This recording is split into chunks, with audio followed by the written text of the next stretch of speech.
Hola, profe, sí, se ve y se escucha bien. Profe, ¿cómo va? Bien, acá estamos, media engripada, pero bien. Bueno, la idea de la clase de hoy es poder trabajar todo lo que es línea de tiempo de una manera más dinámica, de tal manera que ustedes puedan tener una noción de cómo avanza el concurso preventivo. Después de que veamos línea de tiempo, que incluso para que sepan, al aula virtual saqué la línea de tiempo que estaba y puse una nueva que, como se darán cuenta, estoy media engripada, me puse y tranquila y la fui modificando un poco pensando en qué les puede ser más fácil para la interpretación del avance del proceso. Entonces, ¿qué digo? La línea de tiempo que estaba subida en el aula virtual claramente está correcta, pero hay una nueva línea de tiempo que me parece que les va a ayudar un poco más a comprender el avance. ¿Qué digo? Primero vamos a ver esta parte y después, si nos queda tiempo, vamos a ver la tipología de crédito que había quedado pendiente de la clase anterior, de la clase teórica anterior. Vamos a ver.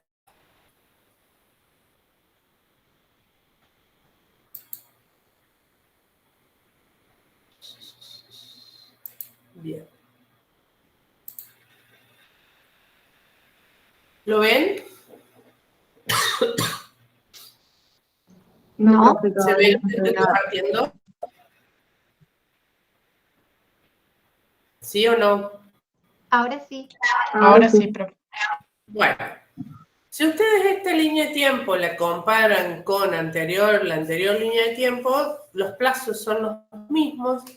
Lo que tiene de particular es que tiene toda la parte previa, anterior al momento cero, y que lo que es, por ejemplo, la fila que está señalada en rojo junto con la fila que está señalada en celeste, toman y abarcan todo lo que es el contenido de la sentencia de apertura, en lo que es la línea rosa, la fila rosa, y lo que es la fila celeste es el proceso de verificación tempestivo regulado en el artículo 32 de la ley.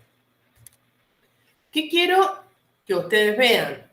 En este caso vamos a ver la solapa número 1. Esta solapa llega hasta el artículo 36, que es la sentencia de verificación. ¿Qué tenemos acá? Tenemos todo lo que es plazo, desde dónde se cuenta, quiénes pueden ejercer la acción que esté contenida en ese plazo y qué efectos puede producir si es que produce algún tipo de efecto.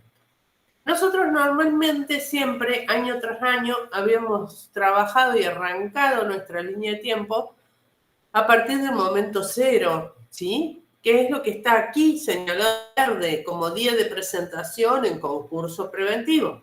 ¿Sí? Pero la realidad es que, más allá de que el proceso de concurso preventivo comienza claramente en el momento cero, en el día de presentación ante el juzgado que corresponda, que haya sido sorteado de la presentación en concurso preventivo, lo cierto es que durante meses previos, quien decide voluntariamente presentarse en concurso preventivo fue a su abogado de confianza que haga concursos preventivos, porque no es lo mismo un abogado que está acostumbrado a trabajar con procesos laborales, por ejemplo, a quien está acostumbrado a hacer presentaciones de concurso preventivo. Fue durante los meses previos para decirle, yo me quiero presentar en concurso preventivo porque estoy en cesación de pago, porque tengo tales y tales problemas, porque tengo las cuentas embargadas, porque tengo tales intimaciones, porque no doy más, porque estoy en cesación de pagos. Entonces, en esos meses previos, ¿qué hizo? Dio cumplimiento a los requisitos del artículo 11, que son los requisitos que exige la ley para que ese deudor que está asfixiado, agobiado económicamente, se pueda presentar en concurso preventivo. Lo cierto es que a partir del momento cero, a partir de lo que está en verde, día de presentación en concurso preventivo, arranca el proceso concursal. ¿Por qué digo que arranca? Porque es lo que nosotros siempre hemos marcado en clase, que hace al antes y al después. ¿Sí? ¿Y en qué se muestra ese antes y ese después? En quiénes pueden pedir verificación de sus créditos, quiénes pueden, por ponerlo de una manera coloquial, golpear la puerta para intentar formar parte como acreedores de ese concurso preventivo. Los acreedores de causa o título anterior a la fecha de presentación en concurso preventivo que tenemos acá, en donde tenemos el pedido de verificación de crédito, ¿sí? Vean, yo acá, esto que estoy marcando acá, estos acreedores son los acreedores que son de causa o título anterior a la fecha de presentación en concurso preventivo. Por eso es el antes y el después. Los acreedores que nacen, que se originan, que tienen causa en momento posterior al momento cero, se llaman postconcursantes. Estos acreedores se llaman también acreedores concursantes.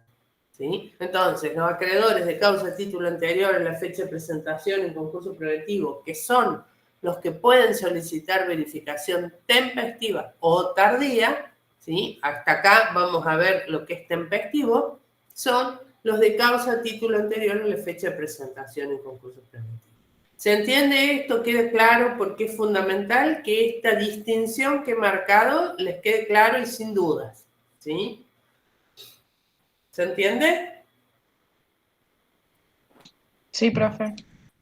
Bueno. ¿Qué tenemos después? Que estos requisitos del artículo 11, que después vamos a ver realmente de manera desagregada, si algún requisito no se puede cumplir en la presentación en concurso preventivo que hace el deudor, si ese incumplimiento no depende de la voluntad del deudor, sino que depende de algún factor externo que haga que no pueda cumplir con los requisitos, va a tener 10 días excepcionales para cumplir esos requisitos. Esos 10 días se cuentan desde la fecha de presentación en concurso preventivo. ¿Sí? Luego el juez va a tener 5 días, el juez en su carácter de director del proceso, para decidir si acepta ese pedido de formación de presentación en concurso preventivo o lo rechaza. Si el juez lo acepta, la forma en que se expide, que se muestra esa aceptación, es a través de lo que se llama la sentencia de apertura del artículo 14. Esa sentencia de apertura del artículo 14, estoy buscando la ley, ¿dónde la tengo? Esa sentencia de apertura del artículo 14 tiene un montón de plazos. Esos plazos se muestran acá. Por ejemplo, tenemos 3 días para que la concursada deposite los libros y haga el depósito del importe para que la sindicatura que haya sido designada envíe las cartas que están en el artículo 29 de la ley. ¿Sí? Después, ¿qué más tenemos? También esa sentencia de apertura contiene la orden de publicar edictos, ¿sí? Esa orden de publicar edictos debe hacerse el trámite durante 5 días para que salga publicada por 5 días, o el plazo para hacer el trámite es de 20 días cuando se tienen organismos en jurisdicciones diferentes, para que también salgan publicados edictos por 5 días. ¿Por qué hay la obligación de publicar edictos? Porque el concurso tiene que hacerse público, de tal manera que aquel que crea que tiene algún derecho en contra de este acreedor lo pueda ejercer. ¿Cómo lo ejerce? Pidiendo verificación, ya sea tempestiva o tardía. ¿Qué quiero que ustedes tengan en claro? Que el pedido de verificación, que tantas veces vamos a nombrar, es el paso, el trámite, si se quiere, necesario que todo acreedor que dice ser acreedor debe hacer para realmente convertirse en acreedor. Porque una cosa es decirlo y otra cosa es pasar el tamiz del proceso de verificación de tal manera que ese acreedor pueda ser reconocido como acreedor dentro del proceso de concurso preventivo. Yo puedo decir, fulano de tal me debe, pero si no tengo forma de demostrar el monto, la causa y el privilegio que ya vamos a ver cuando veamos tipología de crédito, mi decir de que fulano de tal me debe va a quedar simplemente en un decir, porque no lo voy a poder demostrar. ¿Sí?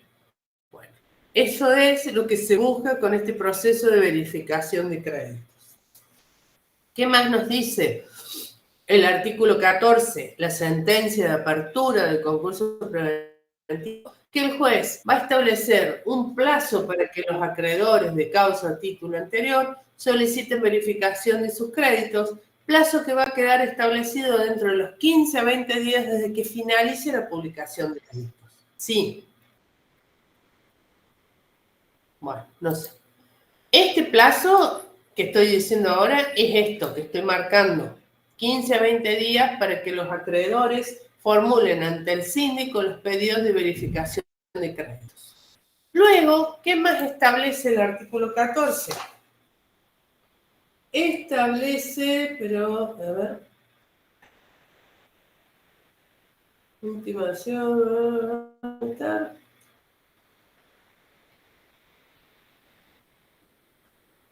con revista al síndico,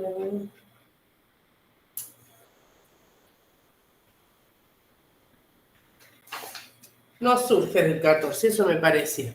Después tenemos un plazo de 10 días para que el deudor y los acreedores que pidieron verificación puedan realizar las observaciones a las solicitudes de verificación. Digo esto porque muchas veces se confunden pensando que lo que se observa son los informes individuales. Los informes individuales, salvo modificación o salvo alternativa que prevea el juzgado bajo la responsabilidad del juzgado y en el carácter de director del proceso, el juez puede admitir aclaraciones, reformulaciones y demás. Pero observaciones, tal como está planteado en la ley, únicamente se observan los pedidos de verificación de créditos. No se observan o no está establecido en la ley la posibilidad de observaciones a los informes individuales. ¿Qué más establece esta sentencia de apertura? Establece la fecha hasta la cual el síndico deberá presentar los informes individuales establecidos en el artículo 35. Como ustedes bien saben y ya vamos a estudiar en profundidad, este informe individual es la respuesta que la sindicatura da a cada pedido de verificación. Por ende, tengo 300 pedidos de verificación, tengo que tener 300 informes individuales emitidos por el síndico, en donde el síndico emite una opinión fundada, ¿sí? Una opinión fundada, o sea que tiene que tener su porqué, su razonamiento, su sustento técnico y su sustento jurídico, de por qué decide admitir o no el pedido de verificación. Esa opinión fundada que emite el síndico no es vinculante para su señoría. Su señoría es el juez del proceso. Sino que es una guía, un norte, un camino a seguir, una opinión, ¿sí? Que puede el juez tener en cuenta o no considerar o considerar parcialmente. La realidad es que en su mayoría el juez recibe la opinión del síndico y en el 90% de los casos coincide con la opinión de la sindicatura, porque es como que uno funciona realmente como un verdadero brazo, como un verdadero auxiliar de la justicia, en donde la opinión del síndico es una mirada técnica que el juez toma, ¿sí? Ahora, si el juez se quiere apartar, claramente lo puede hacer. Después de estos informes individuales, viene la resolución judicial del artículo 36, en donde el juez, en su carácter de director del proceso, declara los créditos verificados admisibles o inadmisibles. Claramente existe una diferencia entre estas tres categorías que puede establecer el juez en su sentencia de verificación, en donde los créditos verificados son aquellos que no han recibido observaciones. Estas observaciones que tenemos acá, ¿sí? Los créditos que declara admisibles es porque han tenido observaciones, y aquellos que declara inadmisibles es porque no han podido superar favorablemente el tamiz del proceso concursal. ¿Vieron cuando uno habla de zaranda a ver qué queda? Bueno, no han podido superar favorablemente esta zaranda para ver qué queda realmente y cuáles son los verdaderos acreedores o los que han podido, no digo verdaderos, porque a lo mejor lo son, pero no han tenido los instrumentos necesarios para poder demostrar el acreedor, el monto, la causa y el privilegio, que es el trípode que deben sí o sí demostrar los acreedores para superar favorablemente el proceso de verificación. Como bien marca esto, el proceso de verificación abarca desde los pedidos de verificación del artículo 32, las observaciones, los informes individuales y la resolución judicial. Esta resolución judicial se llama, le vamos a cambiar el nombre, sentencia de verificación de créditos, ¿sí? ¿Por qué? Porque después yo hablo o tomo sentencia de verificación de créditos y no saben qué es, ¿sí? Muy bien. Todo esto está contenido en la sentencia de apertura. O sea que, recapitulando un poquito, los requisitos del artículo 11 funcionan durante los meses previos donde el deudor fue a su abogado y le dijo: no doy más, no puedo pagarle a nadie, no me alcanza, estoy súper endeudado y necesito presentar concursos preventivos. El momento cero es el día en que esto se exterioriza en tribunales. De tal manera que fueron a esa entrada, dijeron: el Camino Sociedad Anónima se viene a presentar en concurso preventivo, la reciben la presentación, son el juzgado con competencia concursal dentro de lo que es la justicia ordinaria, y le reciben el pedido de formación de concurso preventivo. Hoy, 26 de marzo del 2024, momento cero, el antes y el después, ¿sí? Claramente, si vamos hacia abajo, hay un montón de explicaciones que están relacionadas con estos números 1, 2, 3, 5, 6, que no es otra cosa que un detalle pormenorizado del contenido de la sentencia de apertura. ¿Qué otra cosa tenemos abajo? Todo lo que son los informes, tanto el informe del artículo 14, inciso 11, como el informe mensual del artículo 14, inciso 12. Esto ya es como una desagregación bastante... es el reflejo de la sentencia de apertura, pero que no forma parte de estos dos grandes ítems que son el proceso de verificación y toda la parte previa en donde el juez dicta la sentencia, se presentan los libros y tenemos todo lo que es la publicación de edictos. Estos informes, tanto el mensual del artículo 14, inciso 12, como el laboral del artículo 14, inciso 11, están expuestos de manera separada porque son informes verdaderamente importantes y que el laboral se presenta una sola vez, pero el mensual, como su nombre lo indica, todos los meses a partir de determinada fecha que está determinada en esta sentencia de apertura. Por eso está puesto de manera separada, porque realmente es algo permanentemente repetitivo todos los meses, todos los 30 de noviembre y así sucesivamente. El 30 de noviembre es el primero y así sucesivamente.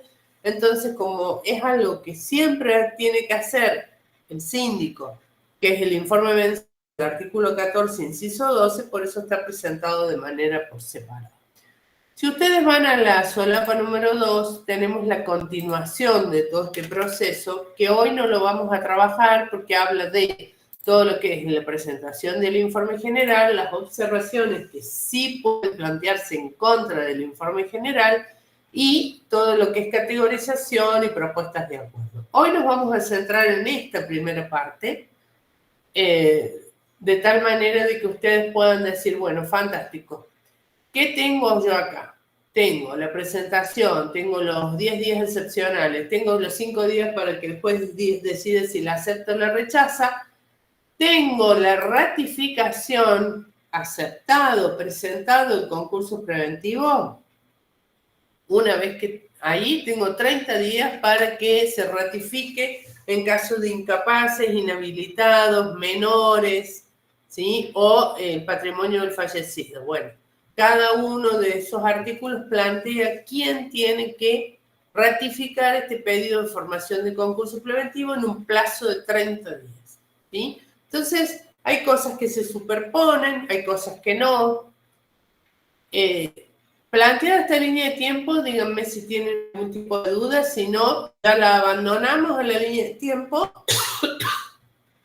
y pasamos a ver tipología de crédito para luego ir al artículo 1. ¿Tienen alguna Profe, duda?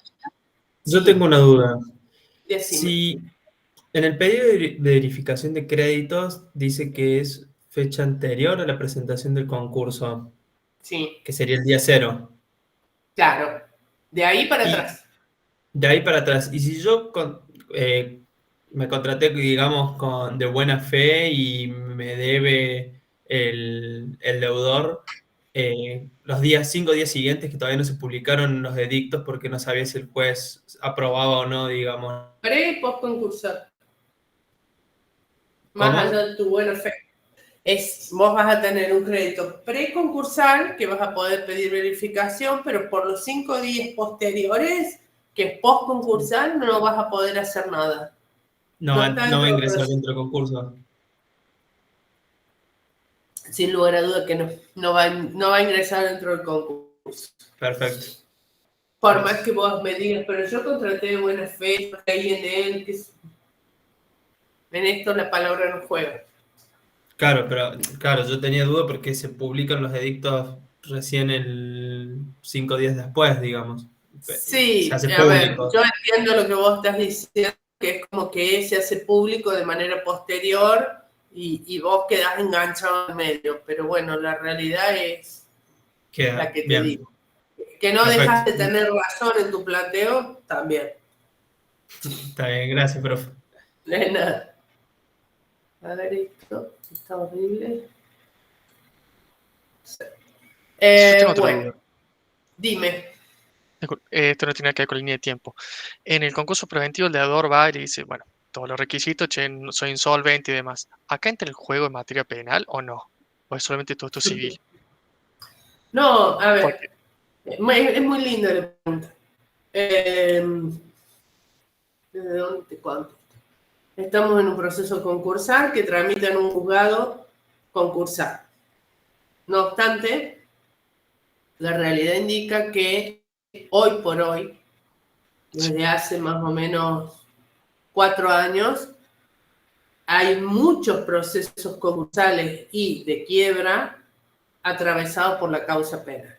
Por ejemplo, pero son dos fueros separados que se unen y trabajan en conjunto y nosotros en el estudio tenemos varias cosas en donde están atravesadas por causas penales. De hecho, nos ha ayudado como psicólogos a aprender derecho penal, lo cual está bueno porque todos suman. Pero la realidad es que, por ejemplo, un proceso concursal de concursos preventivos en donde por la investigación del fiscal, ustedes saben que en la justicia penal en nuestro país es inquisitiva, lo cual significa que el fiscal en la etapa de instrucción investiga, junta toda la prueba y una vez que tiene la prueba y la prueba le da, digamos, dicta un auto de elevación a juicio en donde imputa, digamos, no imputa, va diciendo, bueno, yo lo hago responsable fulano, fulano, fulano por tales y tales pruebas y así sucesivamente.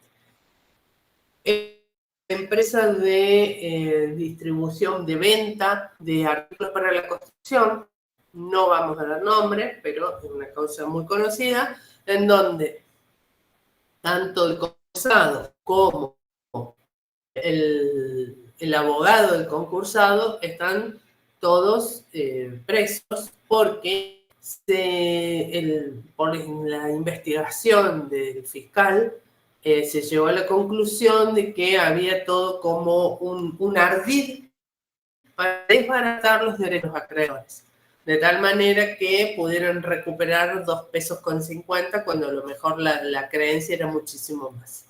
Bueno, eso en lo que es concurso preventivo. En lo que es quiebra, tenemos el mejor ejemplo, son los fideicomisos de liquidación. Los fideicomisos de liquidación, a pesar de que el fideicomiso es un contrato, o sea que uno está liquidando un contrato, la realidad es que como no hay una norma que establezca cómo se liquida un fideicomiso, solamente se sabe que cuando el fideicomiso cumplió su cometido o en su defecto no puede llevar adelante su cometido para el cual fue creado, tiene que entrar en liquidación. Se liquida bajo la ley alimentaria, bajo esta ley de quiebras. Interviene el síndico. Y la realidad es que en la mayoría de los casos, cuando son fideicomisos inmobiliarios que se han creado para construir un edificio o un housing o lo demás, la realidad es que se habla de asociación ilícita, se habla de estafa, se habla de un montón de cosas. Y bueno, es en ese momento en donde la justicia concursal empieza a trabajar de la mano con la penal, con las esperas. Hay algo que se llama la prejudicialidad, que es una noción que está contenida en el código, que habla que mientras no se pueda resolver la causa penal, la causa civil o concurso puede avanzar. Pero una vez abandonada la prejudicialidad o superada esa imposibilidad, empiezan a funcionar y trabajan de la mano, y la verdad es que estos procesos son más que interesantes, porque es como que la mirada que como síndicos tenemos empieza a tener otros ingredientes que son muy interesantes, más allá de que exceden de lo que podamos trabajar en este curso. Pero sí, Y el síndico una puede muy buena quedar, pregunta. y el ¿Qué? síndico puede quedar pegado, el síndico puede quedar pegado con No, su si el síndico informe. trabaja bien, el síndico no queda pegado. Si el síndico mal, claramente sí. Si el síndico es negligente o tuvo otros intereses superiores que no el mero cumplimiento de funciones, seguramente, pero eso vas a quedar pegado en cualquier lugar, porque si vos trabajas por tu interés personal, en esto es como cualquier otra función. Si vos trabajas teniendo en cuenta tu interés personal y tu bolsillo, seguramente vas a quedar pegado. Si trabajas teniendo en cuenta que vas a cobrar un muy buen honorario, porque esta es una tarea que a la larga es muy bien remunerada y demás, no podés quedar pegado, porque si cumpliste bien tus funciones y actuaste con 2 dedos de frente, ahora sí, hiciste las cosas mal, claramente. Y máxime cuando está atado con la justicia penal, claramente. Entiendo, gracias. ¿Alguna otra duda? ¿No? Bueno, voy a dejar de compartir esta línea de tiempo, que es más, como yo a esta le he hecho unas modificaciones de último momento, cuando termine la clase voy a volver a cambiar la que hoy subí a la mañana, que dice línea de tiempo 2024, y voy a hacer estos agregados y estos cambios que le hicimos a último momento, de tal manera que la tengan actualizada. Bueno, dejo de compartir.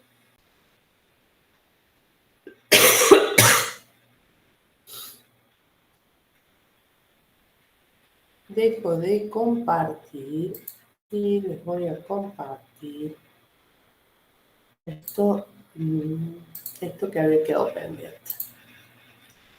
Habíamos llegado en la última clase teórica a hablar de tipologías de crédito, ¿no es cierto? Nosotros siempre hemos venido hablando de acreedores y sus acreencias y demás, y por ahí hablamos de monto, causa y privilegio, pero para entender de manera completa y que quede demostrado, digamos, de manera completa de qué estamos hablando, claramente nos falta trabajar tipología de créditos y privilegios. El acreedor es la persona humana o jurídica, pero ¿qué tiene ese acreedor? ¿Qué es lo que está reclamando? Un crédito. Un crédito que puede ser común o quirografario o que puede tener privilegio. Ahora, para entender, creo que es menester que nos vayamos al Código Civil y veamos qué se entiende por privilegio. El propio Código Civil, en su artículo 2573, define el privilegio como la calidad que tiene un crédito de ser pagado con preferencia a otro, ¿sí? Es una graduación. Esa graduación se muestra no solo en el concurso preventivo, si se quiere, de manera inofensiva, digo yo, porque no tiene mayor preponderancia, o sí, pero de otra manera, ya les voy a explicar. A diferencia de lo que pasa en el proceso de quiebra, que esta graduación se muestra a través del proyecto de distribución. Hoy esto queda dicho, no voy a seguir avanzando con la explicación, pero sí me interesa que sepan que los privilegios, estas prelaciones que define el Código Civil, no se muestran tan de manera imponente en un concurso preventivo, a diferencia de lo que pasa en la quiebra, que se muestran de manera imponente en el proyecto de distribución, en donde primero una cosa, después otra y así sucesivamente. Y eso que primero vaya una cosa y después otra, no es otra cosa que estas prelaciones que establece el artículo 241 y 246 de la ley. Respecto a los privilegios, no hay más privilegios que los contenidos en la ley de concurso y quiebra. Los privilegios no se crean por analogía, o sea, o puesto de otra manera.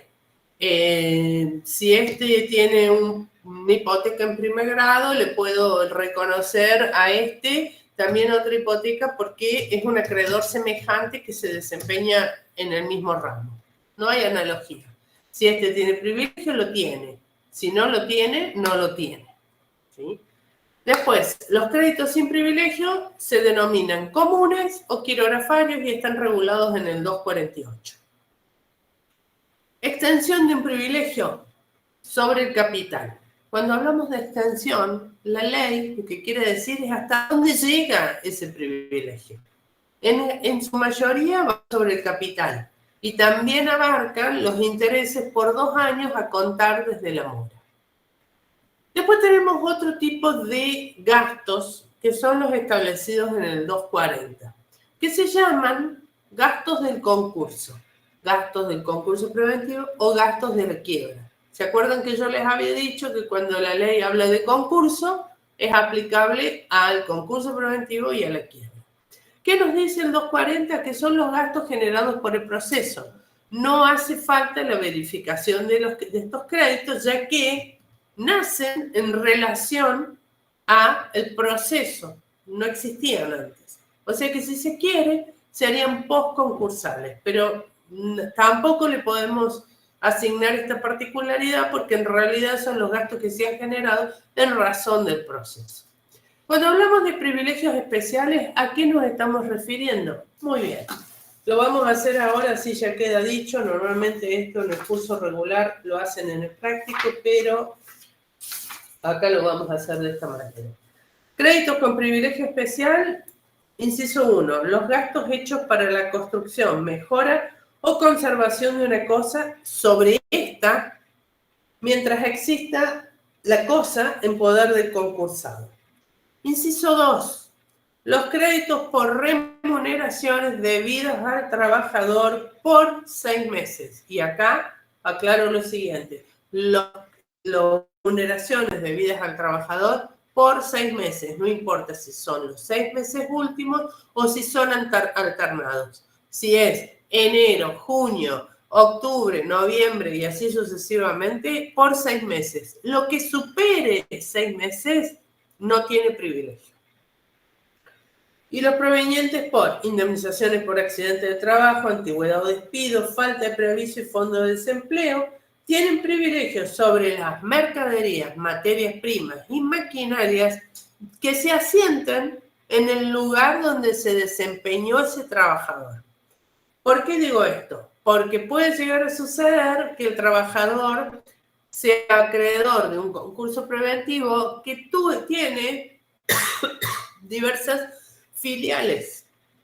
Entonces tiene una en Santa Fe, otra en Córdoba, otra en Buenos Aires. Y resulta ser que ese trabajador, que el concurso tramita en Córdoba, pero siempre ese trabajador desempeñó actividades en Buenos Aires. Entonces su privilegio especial va a asentar sobre las maquinarias, materias primas y mercaderías que estén en el lugar en Buenos Aires, ¿sí?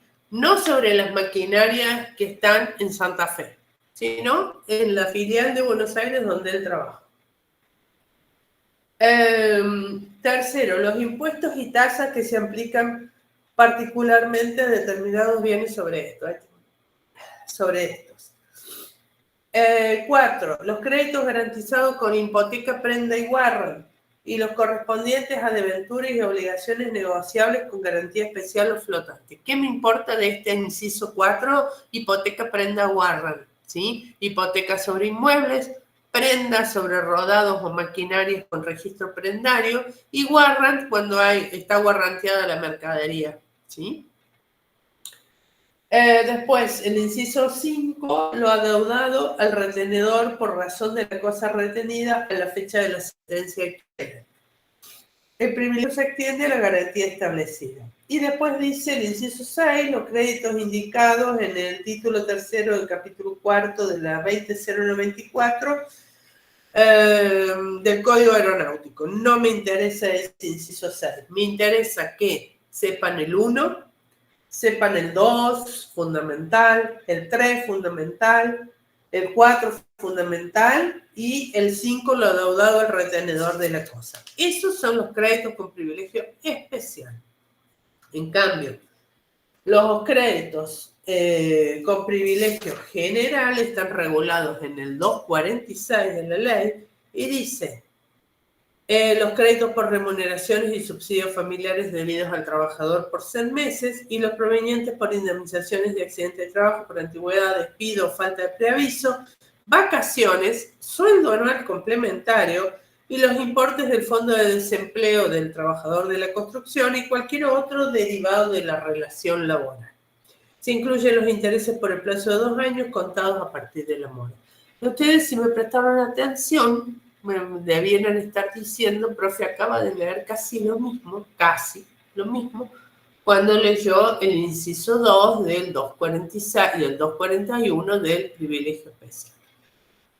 Sucede que más allá que esto lo vamos a ver en la clase de créditos laborales, sucede que el privilegio laboral en general, en su mayoría de los rubros, tiene lo que se llama doble privilegio, salvo lo que es aguinaldo y vacaciones y fondo de desempleo, que únicamente tiene privilegio general regulado en el 246, inciso 1. ¿Sí? Puesto de otra manera, el privilegio laboral en general tiene doble privilegio, lo cual lo van a ver y se va a manifestar y lo van a poder visualizar y entender en el proyecto de distribución. Si no cobra acá, el saldo de pago, si tiene doble privilegio, cobra por la parte del privilegio general y si no alcanzó, cobra por quirógrafo. En cambio, cuando hablamos de sueldos y remuneraciones debidas al trabajador por 10 meses, 6 meses, no importa si son alternados, últimos o demás, tiene privilegio especial y general, y los restantes 4 hasta llegar a 10, a los 10 meses adeudados, únicamente es quirografario. Esto es importante que lo tengan en claro porque ahora no tiene mayor importancia, pero cuando vean proyecto de distribución, sí. Después dice el 246, inciso 2, el capital por prestaciones adeudadas a organismos del Sistema Nacional, Provincial o Municipal de Seguridad Social, de subsidios familiares y fondo de desempleo. ¿Sí? Entonces, el capital por prestaciones adeudadas a organismos del Sistema Nacional, Provincial o Municipal. Después, si el concursado es persona física, los gastos funerarios según el caso y los gastos de enfermedad durante los últimos 6 meses de vida. Los gastos de necesidad en alojamiento, alimentación y vestimenta del deudor y su familia durante los 6 meses anteriores a la presentación en concurso. El inciso 4 dice, el capital por impuestos y tasas adeudados al Fisco Nacional, Provincial o Municipal. Y acá me interesa que hagamos la siguiente diferenciación. ¿Por qué? Porque el 241 del privilegio especial dice los impuestos y tasas que se aplican particularmente a determinados bienes sobre estos. En cambio, el 246 dice el capital por impuestos y tasas deudado al Fisco Nacional, Provincial o Municipal. Entonces la pregunta es, ¿IVA tiene privilegio especial o general?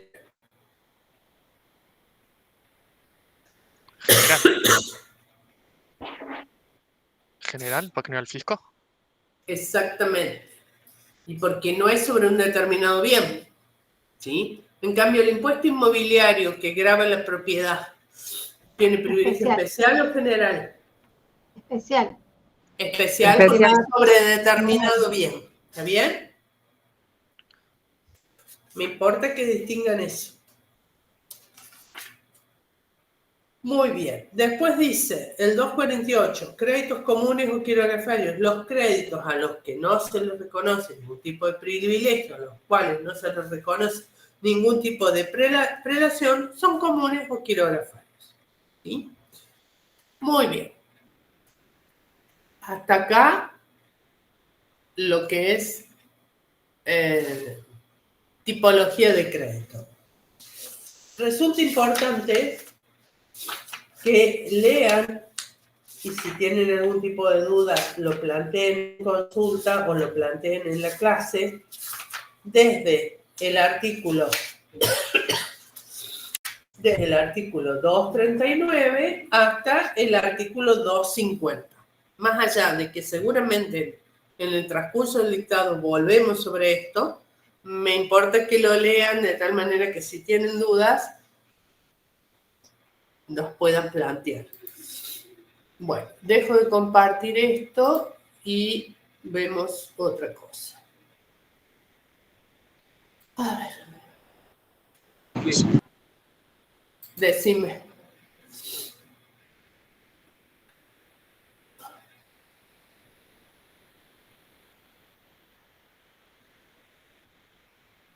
Esperen de que está abriendo el archivo.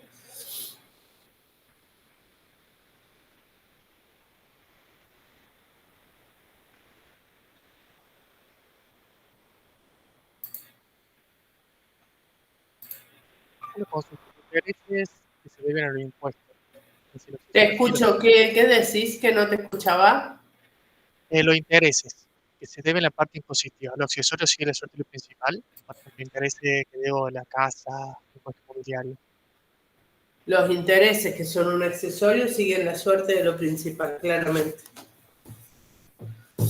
Bueno, acá vamos a volver al artículo 1, ¿sí? Hemos hecho todo el preparativo para arrancar con todo lo que es el proceso de concurso preventivo.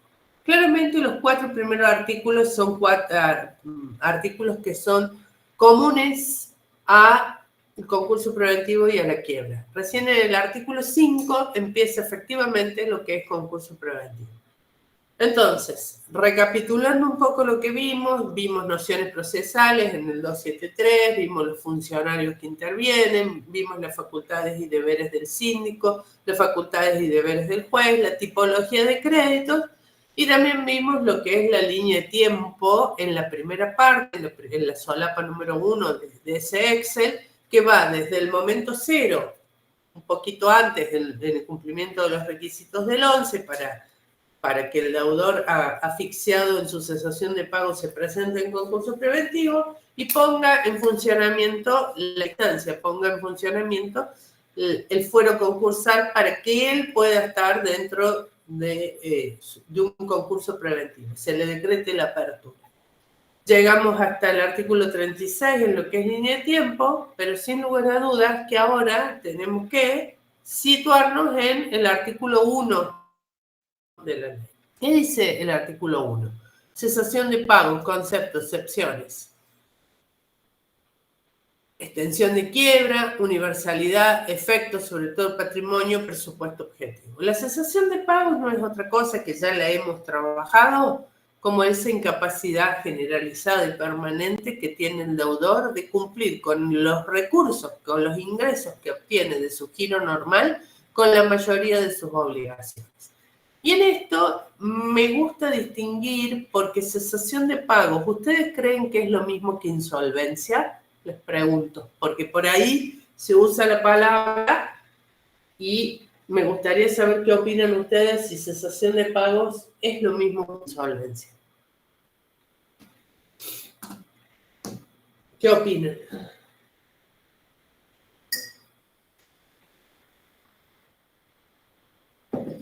¿Alguien tiene una ¿Sería opinión? una insolvencia generalizada, puede ser? Pregunto, no. Insolvencia generalizada, no. El concepto de insolvencia está unido a esa incapacidad de pago que tengo con la mayoría de mis obligaciones, o el concepto de insolvencia está unido o lo atan más mentalmente a incapacidad patrimonial.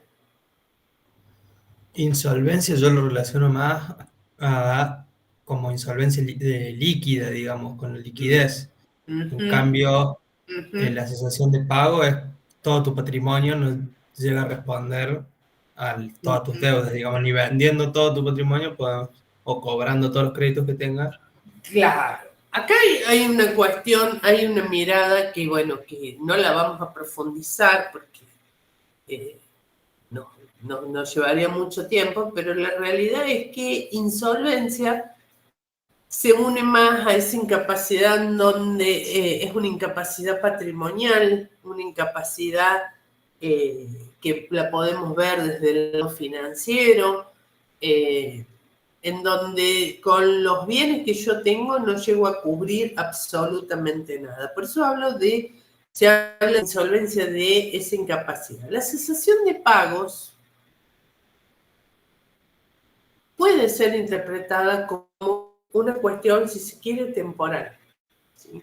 Porque la realidad es que yo puedo estar en cesación de pagos un montón de tiempo, porque no hay tiempo que establezca la ley como obligatorio para que sea el requisito para poder presentarse en concurso preventivo. El único limitante está establecido en el artículo 10, que dice que estando en cesación de pagos el deudor se podrá presentar en cualquier tiempo en concurso preventivo, salvo que la quiebra hubiese sido decretada. ¿Sí? La quiebra opera como un tope, como un limitante, pero si no hay quiebra decretada, puede estar en cesación de pagos 5 años, que todos los años el agua le va a ir subiendo claramente hasta estar asfixiado, totalmente tapado.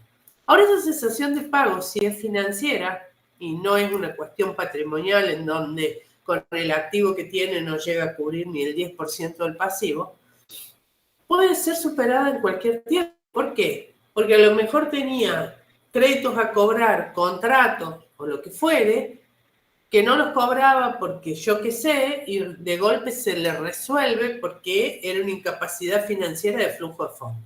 ¿Sí? Entonces, ¿qué? Consejo, para esta instancia del curso, creo que es saludable que hablen de cesación de pago, no de insolvencia. ¿sí? Ni en concurso preventivo ni en quiebra. ¿Por qué? Porque hay mucha doctrina que dice que la insolvencia es aplicable al estado de quiebra y es esa incapacidad del activo de hacer frente a ese pasivo porque tengo 2 máquinas y le debo a 500 acreedores. O sea, con las 2 máquinas no llego a hacer absolutamente nada. En cambio, la cesación de pago puede ser una cuestión de flujo de fondos, puede ser una cuestión financiera, una cuestión temporal, ¿sí? De hecho, cuando lleguemos al artículo 90, van a ver que existe la posibilidad de convertir el pedido de quiebra en concurso preventivo. ¿Por qué? Porque no es tal el nivel de falencia que tiene ese deudor, sino que lo que necesita es aire para poder afrontar sus obligaciones. ¿Por qué? Porque no tiene todos los recursos, porque su flujo de fondos no es el que quisiera, pero tampoco está tan asfixiado como para no poder salvar la empresa. Bueno, dicho esto, el artículo 2 habla de los sujetos concursables. Que los sujetos concursables son la persona humana, actualmente el Código Civil, antes de existencia visible, la persona jurídica de carácter privado o mixto, cualquier porcentaje de participación estatal, sea nacional, provincial o municipal. De hecho, hablábamos de IPF, que es mixta, si se puede presentar en concurso preventivo. El patrimonio del fallecido, mientras se mantenga separado del de sus sucesores, y en el práctico habíamos establecido la noción, el concepto de hijuela, en donde habíamos dicho que hijuela es cuando ya existe una partición y esa partición hace que esa parte de la sucesión se mezcle con el patrimonio que tiene el heredero. Entonces, mientras se mantenga separado, puede presentarse en concurso preventivo. ¿Cómo se presenta? Y es el administrador de la sucesión el que decide presentarlo, pero está dentro de los que debe ratificar, regulado en los artículos 6, 7 y 8, que quienes deben ratificar dentro del plazo de 30 días son el resto de los herederos. ¿Qué otros sujetos concursales? Los deudores con domicilio en el extranjero, pero respecto siempre de bienes que estén situados en Argentina. Y quienes no son concursables no pueden pedir concurso preventivo ni quiebra, las entidades de seguro ni las entidades financieras que tienen su propio régimen de liquidación. Lo que no pasa con los fondos fiduciarios, los fideicomisos, en donde, como les dije, a pesar de ser un contrato, se liquida bajo la ley de quiebras. Liquidamos un contrato, no un activo, lo cual es todo un debate doctrinario que claramente se los comento solamente a título de que sepan que se liquida un contrato. Artículo 3, el juez competente tramita ante justicia ordinaria, esto ya lo habíamos trabajado, juzgados provinciales, no es posible el trámite en la justicia federal.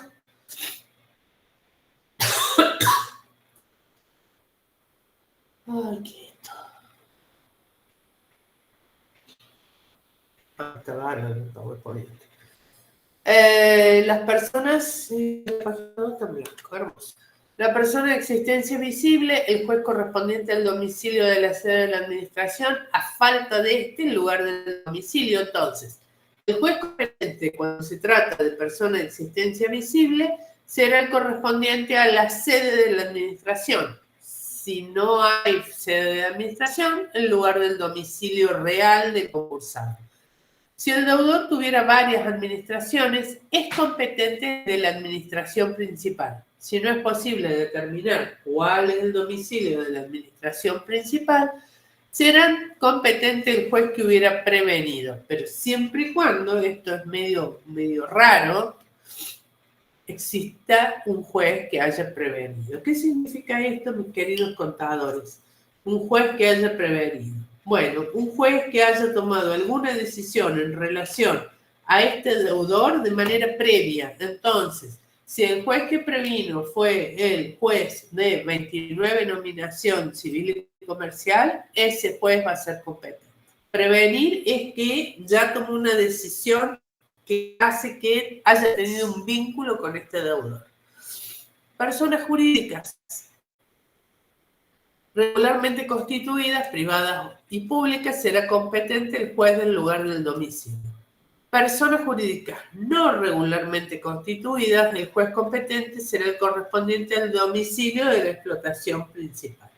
En definitiva, para que sepan en la práctica, el juez competente va a ser el juez del lugar del domicilio de la sede principal del deudor, que posteriormente lo podremos llamar concursado. Hasta acá, estos 4 artículos que son artículos que hablan de manera genérica, tanto aplicables al concurso preventivo como a la quiebra. Hay un artículo que es el artículo 4, que habla de concursos declarados en el extranjero. Este artículo no lo ven, no lo estudian, no se preocupen, excede al objetivo de la materia y solamente se da utilidad cuando existen acreedores del extranjero que van a venir a pedir verificación en un proceso que tramita en Argentina, ¿sí? La reciprocidad y la acreditación. Para el caso no lo ven ni lo estudiamos. Bueno, a partir de ahora sí empezamos con concursos preventivos. Algunas cuestiones importantes, y esto por ahí puede sonar a lo mejor a pavadas o aclaraciones innecesarias, pero créanme que estas aclaraciones surgen de ver las confusiones que a lo largo de tantos años tienen tanto los parciales como los finales. Es una decisión voluntaria del deudor que está en cesación de pagos presentarse en concurso preventivo. Y lo que quiero decir con esto es que así como existe una quiebra pedida, que puede ser pedida por un acreedor con título vencido, exigible y lo suficientemente enojado, en el concurso preventivo la única decisión la toma el deudor. Es por voluntad del deudor. No existe el concurso preventivo a petición de un acreedor. No existe eso. Estando en cesación de pagos, como les dije antes, mientras la quiebra no haya sido declarada, quiebra pedida por un acreedor, puede realizar su petición. O sea que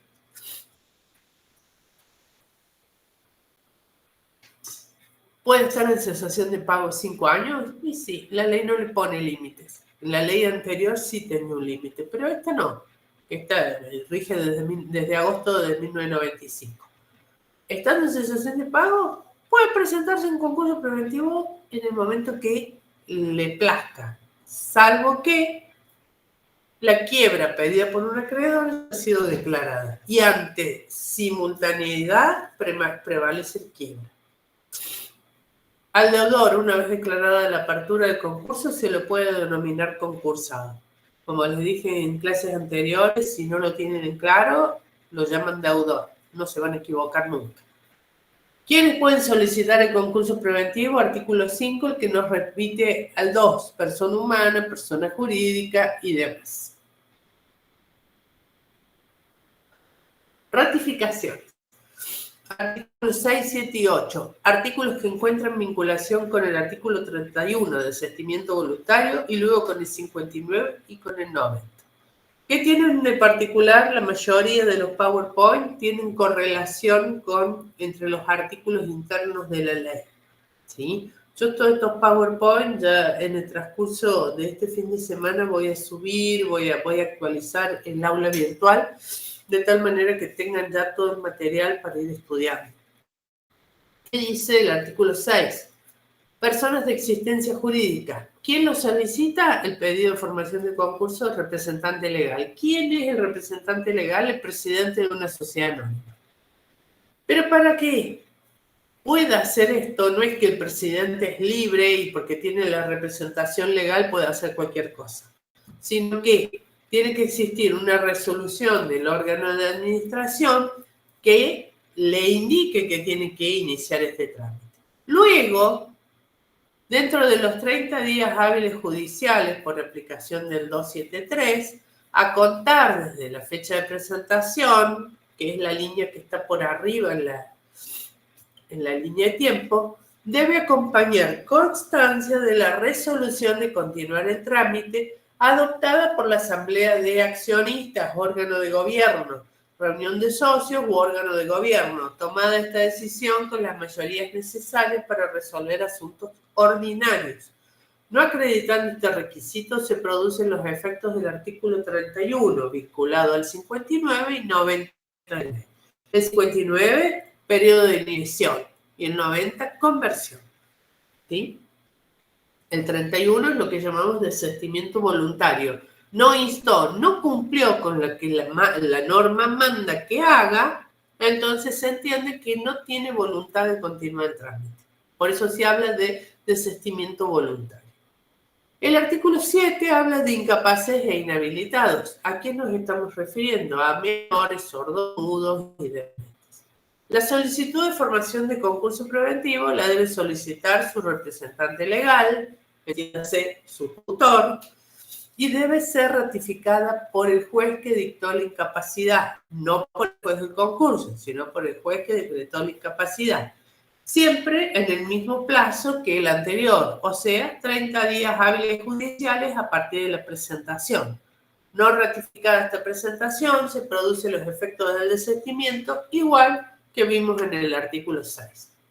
Y en el caso de las personas fallecidas, mientras se mantenga la separación patrimonial, cualquiera de los herederos, entre paréntesis, el administrador, puede solicitar el concurso preventivo, todo ello en relación al patrimonio del fallecido.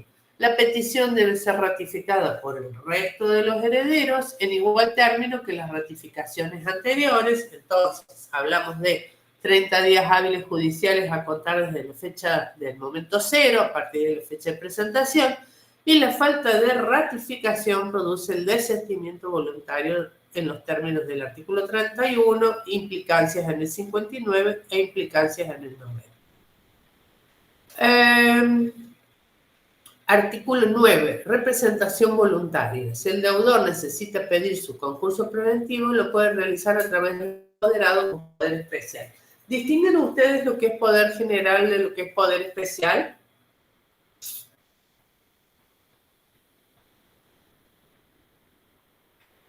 ¿Hay alguien? No.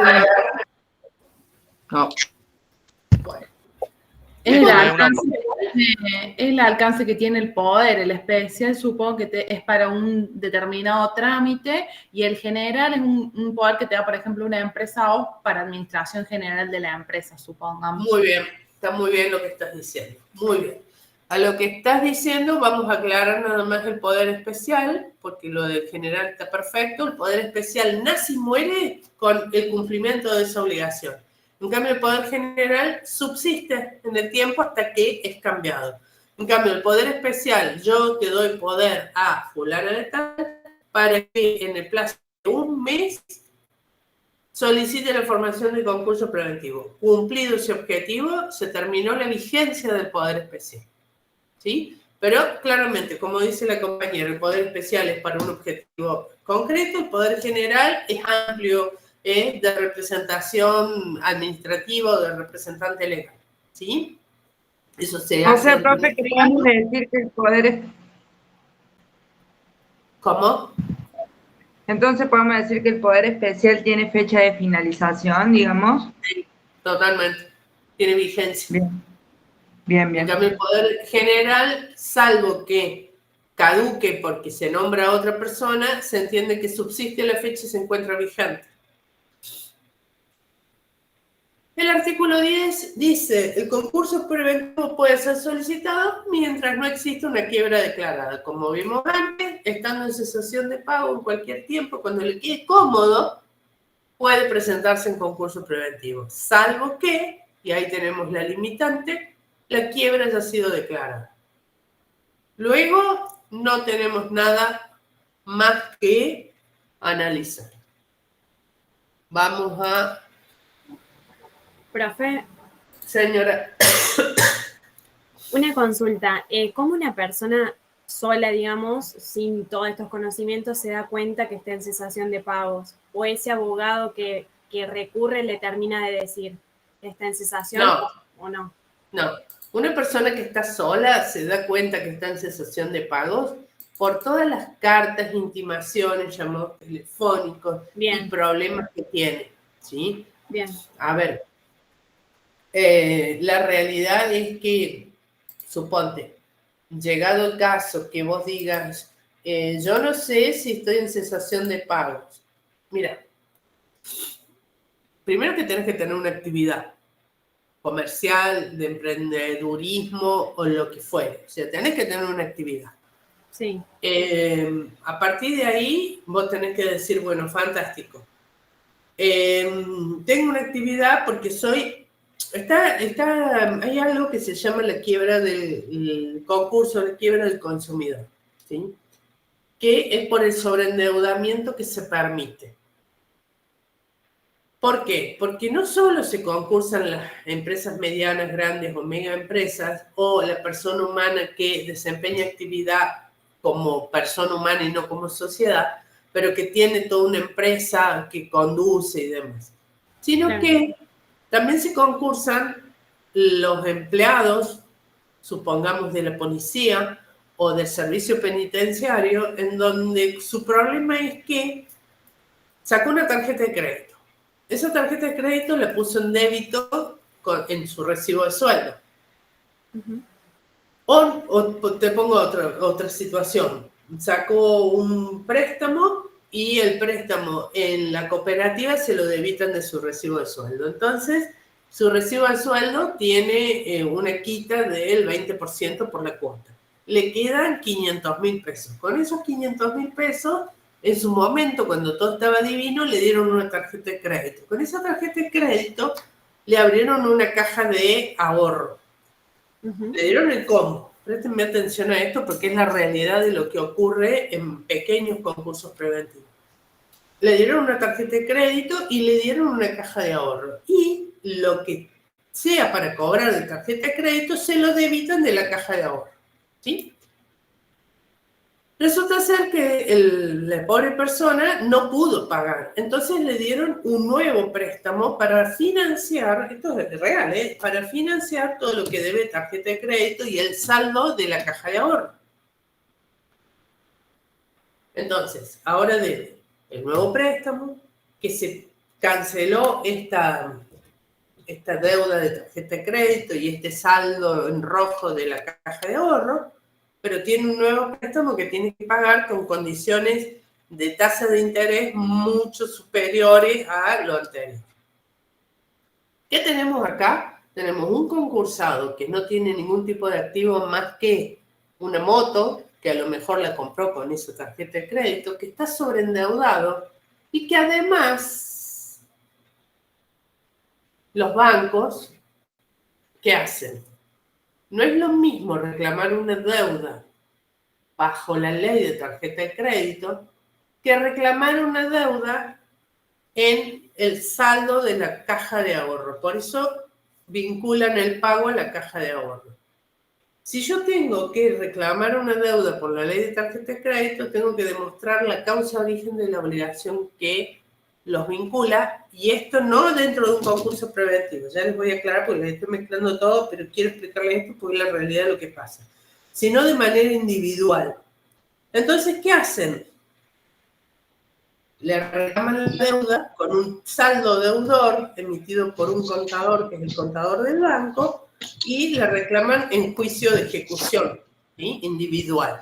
¿Cómo se defiende el deudor de toda esta situación? Presentándose en concurso preventivo, convirtiendo su situación en un proceso universal. Bueno, esto es lo que pasa en la realidad, que es un sobreendeudamiento enorme. ¿Hay alguien que tiene el micrófono abierto? Mónica, Carla, Abigail, te voy a silenciar. Ahí está. Muy bien. No sé si los mareé con lo que estaba explicando, pero es la realidad de lo que pasa. No, se entiende, profe.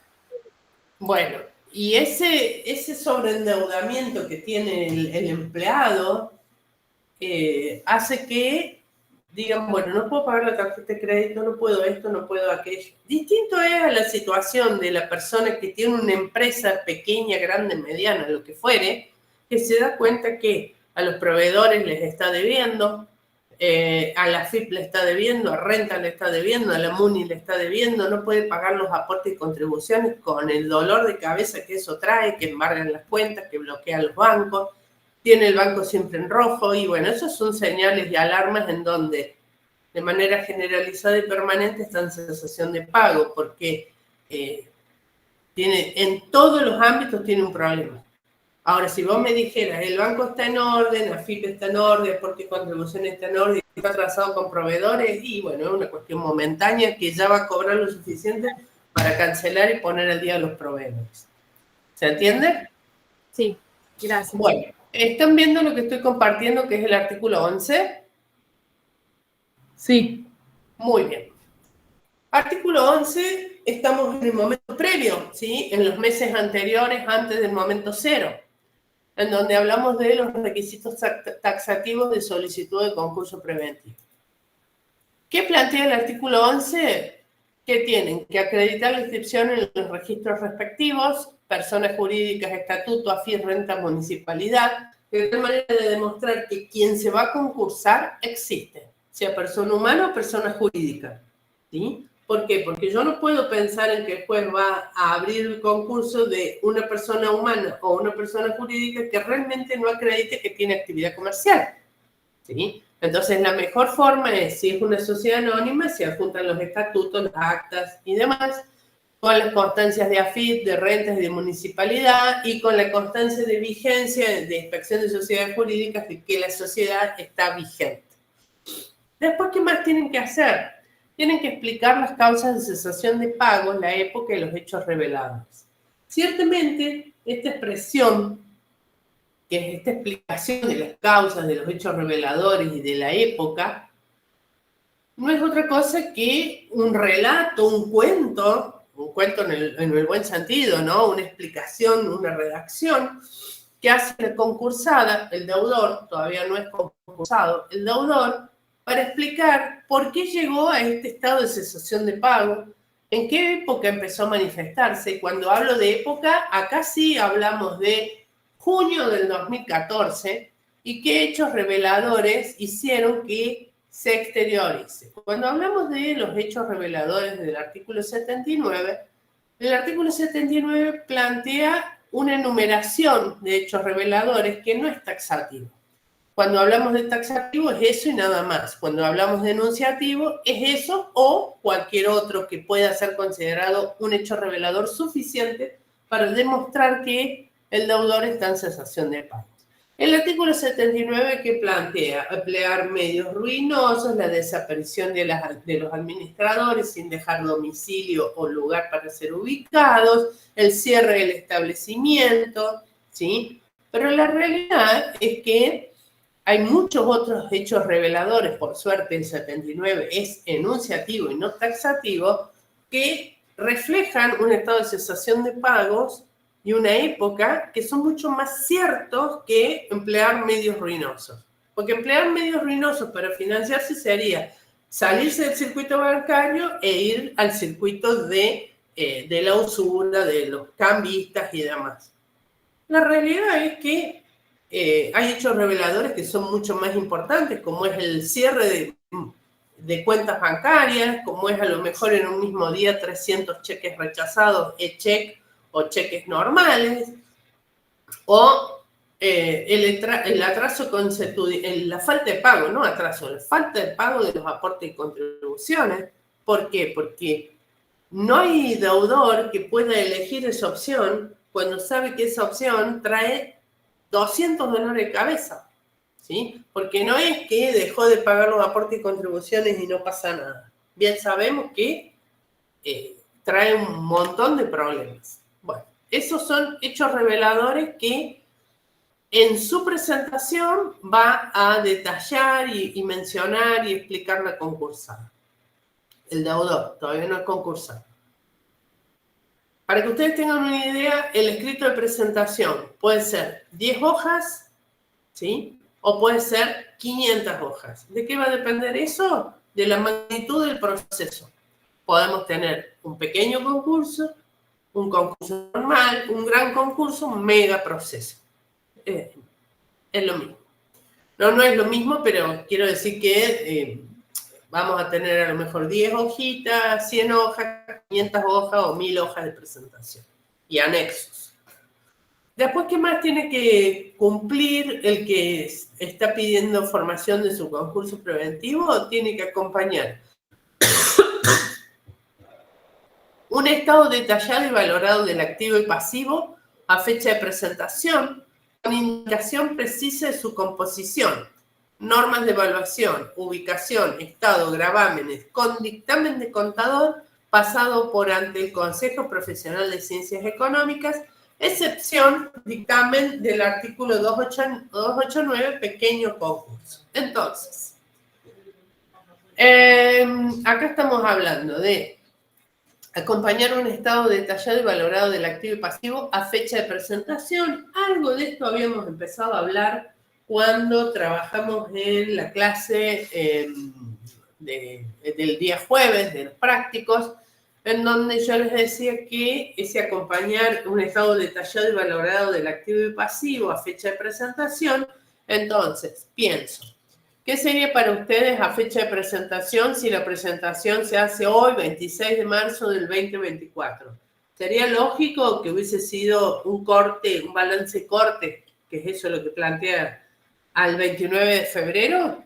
Y sí, pero la realidad es que hay juzgados que abren concursos considerando que si nos presentamos hoy, 26 de marzo del 2024, un estado detallado y valorado del activo a fecha de presentación bien podría ser 31 del 12 del 2023. Y ustedes me dirán, pero profe, han pasado ya casi 3 meses y en 3 meses las cosas pueden haber cambiado. A lo mejor el activo no está compuesto de manera igual, porque claramente cuando estamos en concurso preventivo la empresa sigue funcionando.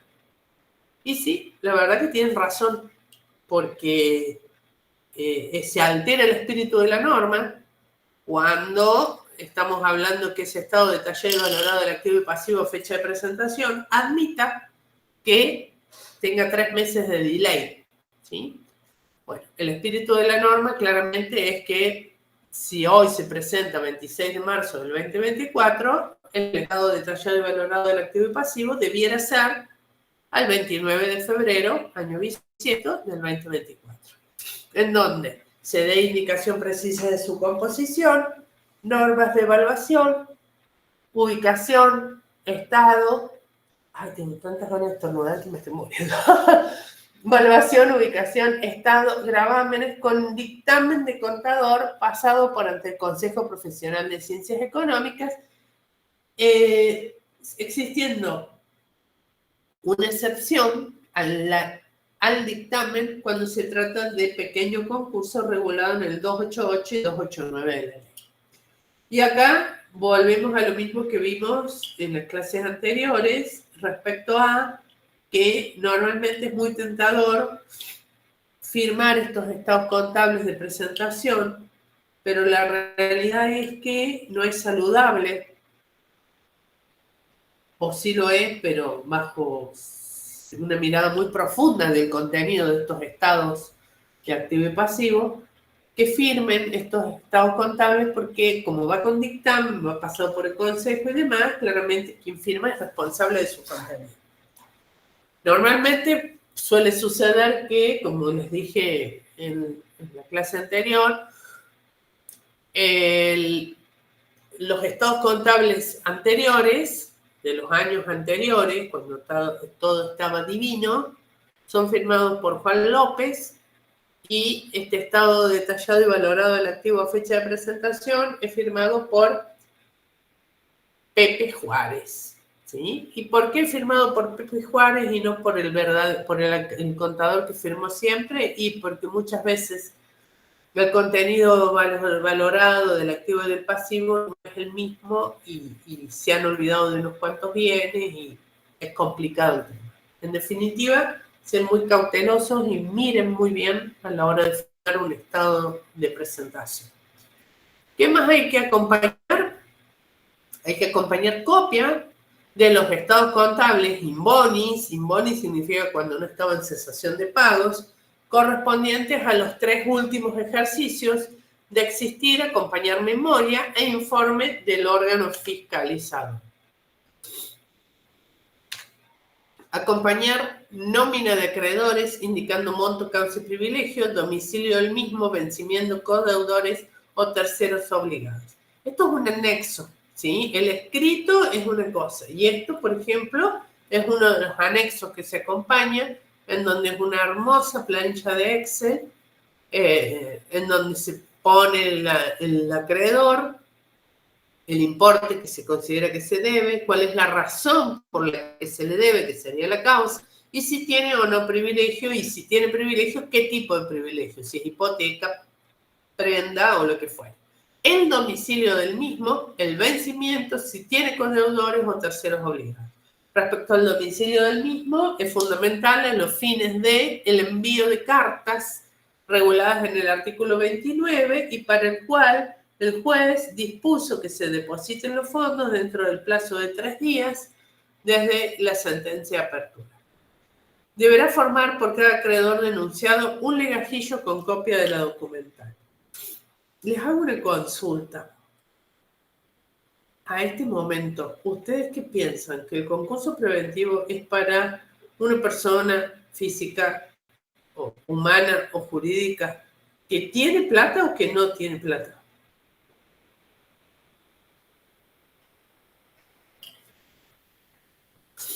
¿Hay alguien ahí?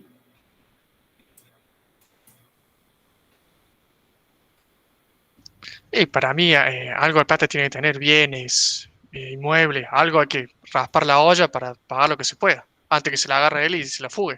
O sea, capaz que no líquido, pero sí en bienes o en robados, en cosas que pueda vender. Sí, una cosa es tener algo, pero otra cosa es tener plata, decir, bueno, ¿por qué? Porque ciertamente presentarse en concurso preventivo no es gratis. El abogado que arma la presentación cobra, y no poca plata, justamente. Después tenemos las cartas a los acreedores. O sea que si yo denuncio 500 acreedores, una carta medio hoy sale 3.000, ¿sí? Porque tiene que ser una carta en donde nosotros tengamos un aviso de retorno. Saquen cuenta, 500 por 3.000, y así sucesivamente.